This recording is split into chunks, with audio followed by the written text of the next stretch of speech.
ఇక మరి గిట్ట పోదాము మనకి ఇక్కడ సోషల్ మీడియా పెబ్బాట టీపీసీసీ మరి ఈయన ఏమంటాడు ఏంది ఏం కదా ఓ ఇక మరి జూపల్లికి ఆడ కుర్చీ వేసిందట ఎదురు చూస్తుందట కుర్చీ పోతలేడట ఏంది కథ మరి చర్చకు రమ్మని ఆ, మీరేమో బీఆర్ఎస్ పాపాలు అని మీరంటారు కాంగ్రెస్ అభివృద్ధి అని మీరంటారు అసలు కథ ఏందో మేము పూసగుచ్చినట్టుగా మీ సుద్దులు ఏంచిపోస్తామని మమ్మల్ని అరెస్టులు చేయించారేమో హరీష్ రావు ఎగురుతుండు ఏం చెప్తావు మరి ఈ కథ కారు పెద్దదా సర్కారు పెద్దదా లేకపోతే అలా కుర్చీ పెద్దదా అమరవీరుల స్తూపం పెద్దదా ఏది పెద్దది ఆ?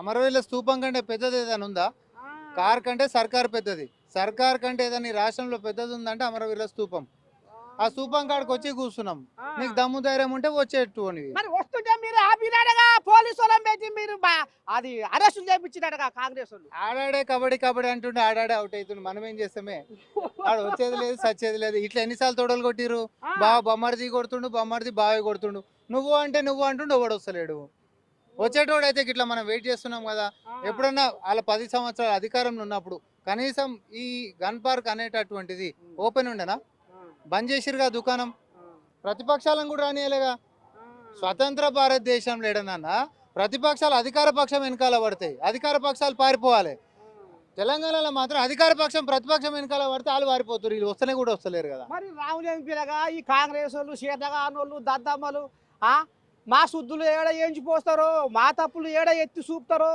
మా ఇప్పుడు మీరు కూడా రేవంతమే కూడా ఏదో అప్పు చేసిడు 3 లక్షల కోట్లు అనేది కథ గుసగుస మరి నిజమేనా ఏం చెప్తావు మా బిట్టి ఇప్పుడు బూతులు మాట్లాడనీకే చదువు అవసరమా ఆడ ఎవరైనా చదువుకు సంబంధించిన అంశాలు విషయ పరిజ్ఞానం ఉండి లేకపోతే ప్రజలకు పనికొచ్చేటటువంటివి ఏమైనా మాట్లాడుతుందా ప్రతిపక్షం ఇప్పటిదాకా ఇప్పుడు ఏ చర్చ నువ్వు చేసినా ప్రజలు బేరీజ్ వేస్తారు అనేటటువంటి సంగతి వాళ్ళకి తెలుసు కాబట్టి అందుకనే హెచ్యుకెంచి మొదలు పెట్టుకుంటే ఆడ ఒక 10,000 కోట్లు అన్నారు మూసి అనగానో 1,00,000 కోట్లు అన్నారు ఎల్టీపీ అనగానో 5,00,000 కోట్లు అన్నారు తర్వాత ఇంకోటి ఏదో 2,000 కోట్లు 10,000 ఇక నోటికి అడ్డం పొడుగు ఏం లేదు ఎంత వస్తే అంత మాట్లాడుకుంటూ పోతురు నువ్వు ఇష్టం వచ్చినట్టు మాట్లాడరా నాయన కానీ అసెంబ్లీకి రా వచ్చి ఛాలెంజ్ చేయి మేము సిద్ధంగా ఉన్నాం మనం స్వతంత్ర భారతదేశంలో సుదీర్ఘ కాలం ఒక అసెంబ్లీ సెషన్ పొద్దున 10 గంటల నుంచి తెలంగాణ పాదొక 4 గంటల దాకా నడిపినటువంటి చరిత్ర రేవంత్ రెడ్డి గారికి ఉంది ముఖ్యమంత్రికి ఉందా వేరేవాడు నడిపిండా మాకు దమ్ము ఉంది మాకు ధైర్యం ఉంది కాబట్టి మొన్న సెషన్స్ కూడా అర్ధరాత్రి దాకానే అయినాయి కదా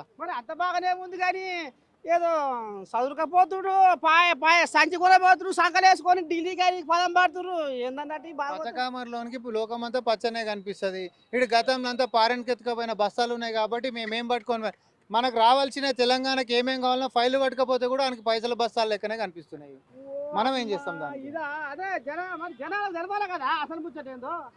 ఇప్పుడు మెట్రో ఎక్స్టెన్షన్ అని చెప్పి ఫ్యూచర్ సిటీ అని చెప్పి మూసి ప్రక్షాళన అని చెప్పి ఇంత దొడ్డు కట్టలు మనం ఫైల్ పట్టుకపోతున్నాం సార్ ఇవన్నీ మా సంగతి ఏందో చెప్పురి తెలంగాణ 10 ఏళ్ళు వాడు అడగలేదు కాబట్టి మేము ఇవ్వలేదు అని చెప్పి కాలం సాగదీసిర్రు ఇప్పుడు రోజు కాదు 10 సార్లు అడుగుతున్నాం ముఖ్యమంత్రి నేనే స్వయంగా వస్తున్నా వీటి సంగతి ఏం చేస్తున్నావు చెప్పని అడుగుతున్నాం మరి రాష్ట్రం అయితే రాష్ట్రానికి మంచి జరగాలని కోరుకున్నోడే గిట్ట అయితే మా ముఖ్యమంత్రి ఇన్నిసార్లు తిరుగుతుండే పార్టీ జనరల్ తోటి సంబంధం లేదు మాకు మెట్రో కావాలని అడగాలి కానీ ఎవరి మీద కొట్లాడతాడు ముఖ్యమంత్రి పోతుండు కానీ శాతం అయితే లేదంటాడు నువ్వేం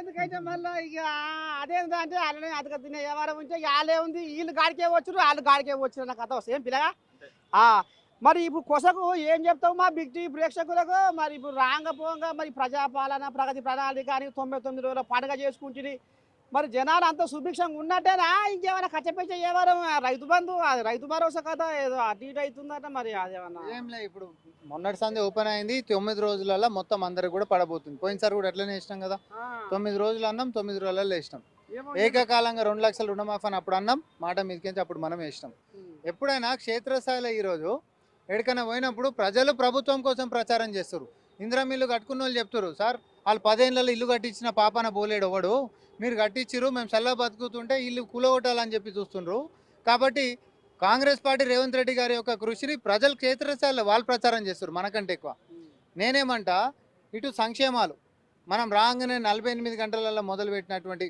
ఉచిత బస్సు ఆరోగ్యశ్రీ 5 లక్షల నుంచి 10 లక్షల దాకా పెంచేది 100 పైన చికిత్సలు దాంట్లో ఇంక్లూడ్ చేయించేది గతంలో అన్ని పోతే అన్ని రోగాలకు ఉండకపోగా చికిత్స ఇప్పుడు ఇంకా 100 పైన కలిపినాం మనం పైసలు 5 లక్షల నుంచి 10 లక్షలు చేసినాం మహిళలకు మొత్తం ఉచితంగా ఆర్టీసీ మనం ఇస్తున్నాం ఆ ఆర్టీసీ కూడా పాత బస్సులు పొగొస్తుందా మొత్తము పొల్యూషన్ అవుతుంది నగరం అని చెప్పి ఈరోజు గ్రీన్ అనేటటువంటివి ఏవి పొల్యూషన్ ఇవ్వకుండా ఉండేటటువంటి బస్సులను మనం తీసుకొని వస్తున్నాం.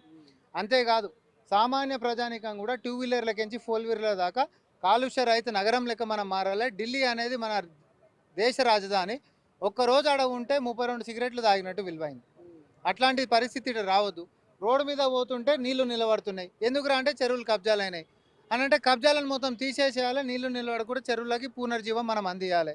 పిల్లలు మొత్తం నాశనం అయిపోతున్నారు. తల్లిదండ్రులు బయటికి చెప్పుకోలేకపోతున్నారు. మాదక ద్రవ్యాలకు అలవాటు అని అన్నారు. బెల్ట్ తీసుకొని తోడుకలు ఎట్లా తీయాలని అట్లా తీసేటటువంటి చట్టాలను రేవంత్ రెడ్డి గారు తీసుకొని వచ్చిండ్రు. గతంలో పాన్ డబ్బాలలో సిగరెట్లు దొరికినంత ఈజీగా డ్రగ్స్ దొరికేటటువంటిది ఉండే. ఇప్పుడు ఆ పరిస్థితి గిట్ట ఉందా? అట్లేంటైనా కనిపించినా మీరు మనకి అని చెప్పి టోల్ ఫ్రీ నెంబర్ల దాకా మనం అందించినాం. మీరు ఇక్కడ చూడుర్రి, సంక్షేమం ఆఖరికి మహిళలకు ఇచ్చేటటువంటి చీరల క్వాలిటీకి మొదలు పెట్టుకుంటే పసిగుడ్లకు ఇచ్చే యూనిఫామ్లు, షూజు, సాక్సుల కాడికించి తినేటటువంటి పౌష్టిక ఆహారం దాకా నేర్పించేటటువంటి అక్షరం ఇది క్వాలిటీ దాకా కూడా ఈరోజు మనం కాంప్రమైజ్ అవుతలే. మంచి చేసిన వానికి 4 దిక్కుల పోయి తిరిగి చెప్పుకోవాల్సినటువంటి అవసరం లేదు. ఆ యొక్క ప్రగతే వాళ్ళే చెప్పుకుంటారు. ఇప్పుడు కేసీఆర్ అంటే 3 అక్షరాలు. ఆ 3 అక్షరాలే ఈ తెలంగాణ. ఈ కళ్ళబోలి మాటలు ఎందుకు? కేసీరావు ఉన్నప్పుడు ఎట్లా ఉండే తెలంగాణ, ఇగో ఇప్పుడు ఏమైపోయింది. అందుకే మళ్ళీ జనాలు కేసీరావును కోరుకుంటారు అనేది రాములో బొబ్బలు పెడుతుండు. మరి ఇది నిజమా? అసలు ఈ జనాలకు ఏం అర్థం చేసుకోవాలి? ముక్కు కోసిన మునుపటోడే మంచోడు, ముక్కు కోసిన మునుపటోడే మంచోడు అని జనాలు అనుకుంటున్నారు అని రాములు లెంకలు కొడుతున్నారు. సారు మరి ఏం చెప్తావు రాములుకో? ఈ లెంకలు కొట్టేటోడు అంతా బీఆర్ఎస్ వాళ్ళు తప్ప సామాన్యులు ఎవరైనా కొడుతుండ్రా? గజ్జెప్పు సామాన్యులు ఏమైనా కొడుతుర్రా? 1 తారీఖు కనీసం జీతం ఇచ్చుడు శాతగాలేనోడు ఈరోజు రైతులకించి మొదలు పెట్టుకుంటే మహిళలు, వాళ్ళ సొంత పార్టీ సర్పంచులు, తర్వాత ఆర్టీసీ కార్మికులు, లేకపోతే నిరుద్యోగులు సెల్ఫీలల్లా కాల్ముక్తం సార్ మమ్మల్ని కాపాడరు అని చెప్పి చచ్చిపోయిన చరిత్ర మనం మర్చిపోదు. ఇది తెలంగాణ ఉద్యమ సమయంలో కాదు నేను చెప్తుంది. వీళ్ళ అహంకారం ఉంటున్నటువంటి వీళ్ళ పరిపాలనలో. అవునా? ఇట్లాంటి అమరవీరుల స్తూపాలను బంద్ చేపించేసి ప్రజాస్వామ్యాన్ని కూనీ చేపించేసేసి ఆఖరికి రైతు బంధు ఎన్నికల కంటే ముంగట ఔటర్ రింగ్ రోడ్ అమ్ముకుంటే తప్ప ఖర్చులు వెళ్ళలేనటువంటి దిక్కుమాలిన ఆర్థిక పరిస్థితికి వాళ్ళు తీసుకుపోయినుండే. కూలిపోయినటువంటి ఆర్థిక వ్యవస్థను ఇటుకిటిగా పేర్చుకుంటా రేవంత్ రెడ్డి గారు ఇచ్చిన హామీలను నెరవేర్చుకుంటా పాత అప్పులను కూడా ఢిల్లీకి పచ్చాలు తిరిగి మిత్తిలను తగ్గించుకొని మరి కిస్తులు మనం పెంచుకొని భారం కాకుండా ఈరోజు అన్ని సక్రమంగా సరిదిద్దుకుంటున్నటువంటి పరిస్థితి. ఇట్లా ఎవరైనా ఇగరంతో సంసారం చేసేటటువంటి ఓని ఖరాబ్ చేసేటోడు ఎప్పుడు ఒకడు ఉంటూనే ఉంటాడు ఓర్వక. అవునా కదా? ఆడే బీఆర్ఎస్ వాడు వానికి శాతగాలే కుప్పగుల కొట్టేసేసిండు. కొత్త కట్టినటువంటిది ఏమైనా ఉన్నదిరా నువ్వు చూపెట్టంటే ఏం పెద్దగలేదు. ఏం చూపిస్తాడు చెప్పాను? ఫ్యూచర్ సిటీ అని ఒక నాయకుడు ఒక ఆలోచన చేసిండు. మూసి ప్రక్షాళన అని చెప్పి చేసిండు. మెట్రో ఎక్స్టెన్షన్ అని చెప్పి చేసిండు. లేకపోతే వరంగల్ ఎయిర్పోర్ట్ పెండింగ్లో ఉన్న దాని గురించి అని చెప్పి చేసిండు. మరి ఏం చేయాలి? మరి జనాలు మాకు ఓట్లు వేస్తారు, రాబోయే రోజు మాదే అని మరి వాళ్ళెట చెప్పక తిరుగుతుర్రు. కూడా చెప్పుకోకపోతే కూడా అన్న అంటే దేక్కోడు కదా, జనాలు చెప్పాలి. ఇక మొత్తానికి తెలంగాణ భవన్లో మరి జూపల్లి కుర్చీ ఖాళీగానే ఉంది. గన్పార్ కాడికి బీఆర్ఎస్ కోళ్ళాగా లేఖలు వచ్చినా కానీ రాలే, ఉత్తకతే అయింది. ఇక మరి మనమే టీవీ ముందర ఇక పంచాయతీ ఎట్టవుతుందో గుద్దుకుంటారా, తన్నుకుంటారా, ఇంకేమవుతుంది పంచాయతీ అని మనం అనుకుంటున్నాం. కానీ ఏది ఎక్కడ లేదు, అంతా ఉత్తదే కథ. అది ఆన్నే ఉంది, ఇది ఇన్నే ఉంది. ఇక మరి మొత్తానికి అయితే ఈనారులో ఇలా పంచాయతీ సర్కారు వాళ్ళది, కారోళ్ళది. అబ్బా అని దండం పెడితే నిండే లేదు, దొయ్యవారే లేదు, కట్టె ఇరిగే లేదు, పాము చచ్చేది లేదు. గీసోటి పంచాయతీ ఇలా పంచాయతీ చల్లకుండా గీంత దానికి ఆరమ్మ ఘోరాలు. వామ్మ కొట్టుక సస్తారా ఏంది? వామ్మో ఒకరి మీద ఒకరు పడి వామ్మో ఏమో అయితట్టే ఉంది, ఎవరి పైన అయితట్టే ఉంది అనుకున్నాం. కానీ ఆఖరికి వస్తారకల్లా గిది ఉద్దారకం. ఇక రేపు ఇంకో కాడి పోయి ఇంకో కథ మొదలు పట్టుకొస్తా. అంతవరకు మీరు ఏం చేయాలి? చూస్తూనే ఉండాలి బిగ్ టీవీ.